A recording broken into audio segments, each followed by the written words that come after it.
everyone, and welcome back to another episode of The Couch. Today we have special guest with us, Demi Lovato.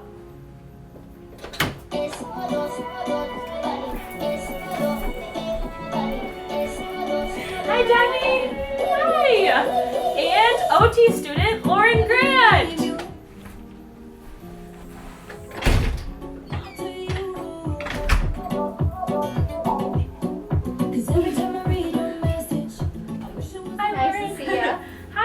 You guys both. So today we have Demi Lovato with us to launch her world-known advocacy video for mental health. So Demi, can you fill me in why you're here today and why you're such a big advocate for mental health? Hi, yeah. So basically, I dealt with mental health issues when I was little, and I eventually came out about it and I started advocating, and then I did some research and I found that 4% of people 18 and older mostly have serious mental illnesses. So I decided to be their voice, and I made a commercial with help of this OT student right here, and it's done really well so far. That's great. Well, I can't wait to see the clip soon. And Lauren, what's your role as an OT student?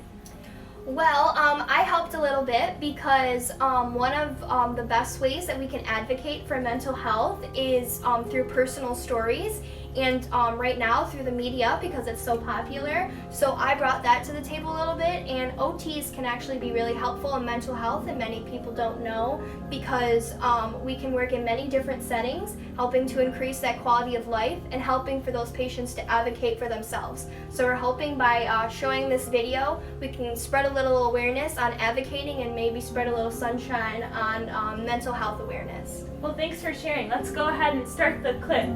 Let's hit it!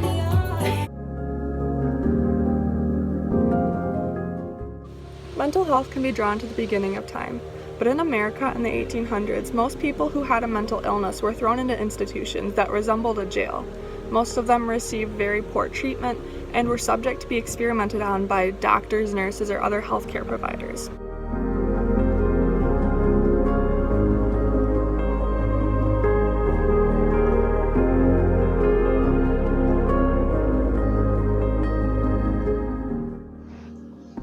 Why is mental health relevant? Well, for starters, positive mental health provides a variety of different benefits, such as more productive work and the ability to cope with life stressors. However, 1 in every 25 adults is living with a serious mental illness, and many of them are living with more than one at once.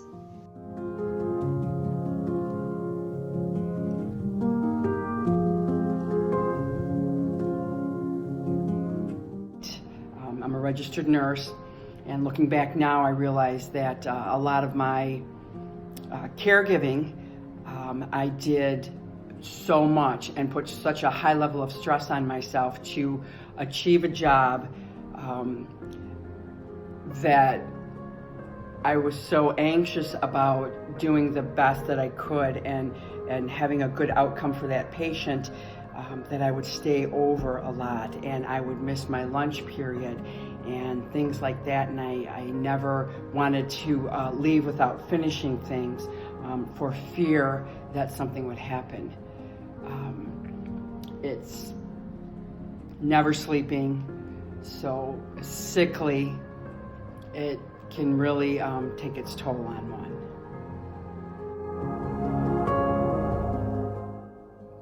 The best way to make me feel supported, honestly, is just being kind about the situation and being able to give resources or know about specific resources that are available can actually be really helpful for people in need, because that way, if you aren't able to give that support because you don't really understand, you don't know what to say, you can at least give that person things that they can use to help them in that time of need. And just by having it off the back of your hand or knowing what to look up can really help people feel like they have more than one person on their side.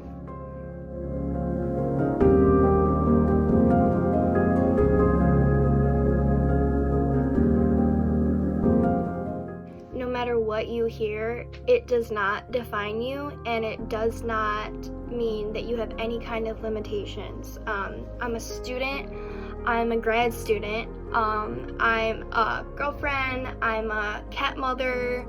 I have straight A's. It does not make you any less of a person or any less of a contender for anything. It's just a little extra step, and it just makes me work a little bit harder at everything that I do.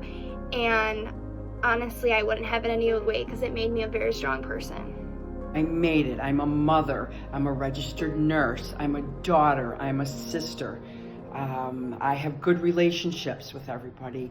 I'm not perfect, but I certainly don't like to be labeled. And I would like to be understood if my behavior is a little out of the norm, that I'm still me with all the same feelings as everybody else.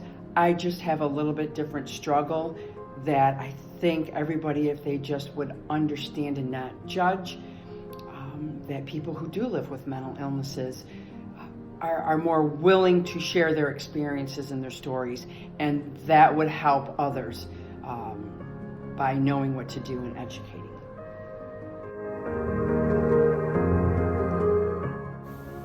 It's very challenging, but can be very rewarding. Obviously, some days are harder than others. I work with people that have developmental disabilities and mental illness, kids all the way through adults and their families. So trying to problem solve and find solutions can be, again, very challenging, but very rewarding, depending on the day and what's going on. So some days I come home exhausted, and some days I come home feeling good, like I did a service to them and helped them out. So. There's a lot of ways that you can get involved in mental health, even if you're not struggling yourself. There's lots of fundraisers online, Facebook, social media. There's always walks, runs, marathons. You can send emails or letters to your local government, or, all the way up to the highest point of government. The more people, the better support that it has. You can just be supportive one-on-one to individuals that come to you and just be a good listener. And you can also join some of the movements that are going on right now, like the #StigmaFree, and really just being there for people and being that voice for people who might be too afraid to give their voice is the best advocacy that you can possibly do, because the more people that get rid of this stigma over mental health, the more help and support people with mental health will be, and the better supported they'll feel.